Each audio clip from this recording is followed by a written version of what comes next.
सबको जय भीम। मैं रोहित प्रसाद। उस दिन मैंने regarding his holiness Dalai Lama ji के बारे में मैंने लिखा था और मतलब वीडियो पे कहा था। एंड उस वक्त पे मुझे कॉल आई फ्रॉम पुणे और उन्होंने कहा कि दलाई लामा जी he goes to Kumbh Mela. तो हम सबका दिल दुखता है जब वो ऐसे कुछ जगहों पर जाते हैं। तो now unfortunately we are very naive. हम बहुत हमारे हिस्ट्री से दूर हैं। मुझे किसी भी हिंदू धर्म के बारे में बात नहीं करनी है। मैं मेरे बौद्ध धर्म के बारे में बात करूंगा। जो नालंदा यूनिवर्सिटी थी और उस नालंदा यूनिवर्सिटी के एक बहुत बड़े जो हेड थे, जो बहुत बड़े स्कॉलर हुए महायाना में, उनका नाम था नरोपा, या हमारे पाली लैंग्वेज में उन्हें नरोपद मतलब इस नाम से जाना जाता है। तो उस वक्त पर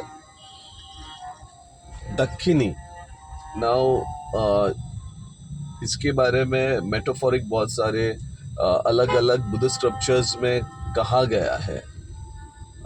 but she was a lady who comes and meets Naropa or Naropad and she debates with him और एक सवाल पूछती है कि क्या तुम्हें बुद्ध समझे। तो नरोपद बहुत प्राउडली कहते हैं कि बिल्कुल मुझे समझ में आया है व्हाट इज बुद्धाहुड। तो वो हंसती है और बाद में रोती है। तो वो हंसती क्यों है, ये पूछा गया नरोपद से, और बाद में आप रोए क्यों, ये भी पूछा गया। तो हंसी इसलिए क्योंकि वो बड़ी खुश हुई कि कोई तो जानता है बुद्ध के बारे में, कोई तो बुद्ध को समझने का क्लेम कर रहा है, उस एनलाइटमेंट की रोशनी को समझने की कोई तो बात कर रहा है। और वो फिर रो देती है ये कहकर कि शायद आप बहुत दूर हैं, बुद्ध नहीं समझे आपको। इस दुनिया में अगर कोई थोड़ा बहुत बुद्धत्व के तरफ या बुद्ध को समझने वाला है तो वो मेरे बड़े भाई हैं।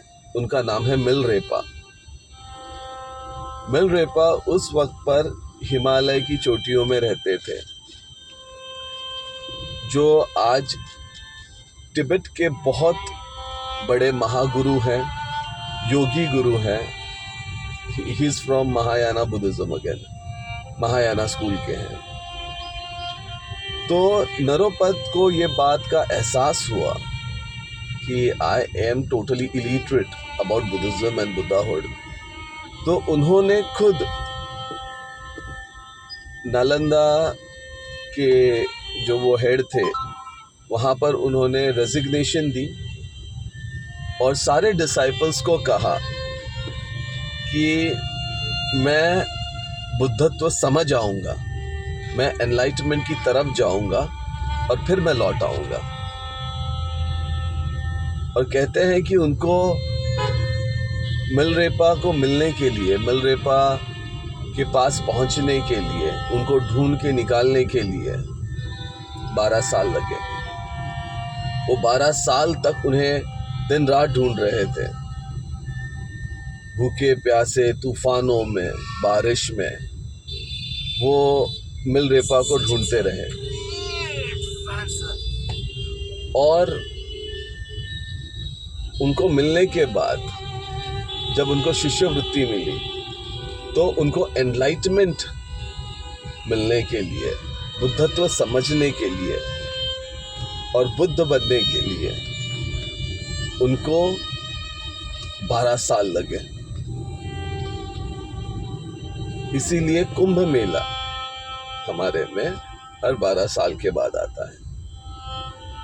और जिन डिसाइपल्स को उन्होंने एक कमिटमेंट दी थी उनको वो 24 साल के बाद जो आज का नासिक है, आज का जो जो प्रयागराज है, उज्जैन है, वहाँ पर जाके उन्होंने शिक्षा दी।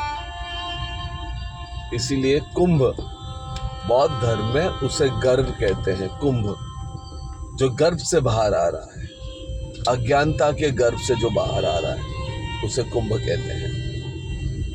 नमो बुद्धाय, जय भीम। शायद हम इंटरनेशनल बुद्धिज्म और हमारे अम्बेडकरी बुद्धिज्म को एक प्लेटफॉर्म पे लाने की मेरी कोशिश है, ताकि हम एक दूसरे से हमारे आइडियाज़, हमारे विचार स्वैप करें और इकोनॉमिकली, सोशली, फाइनेंशियली, स्पिरिचुअली एक हो। नमो बुद्धाय, जय भीम।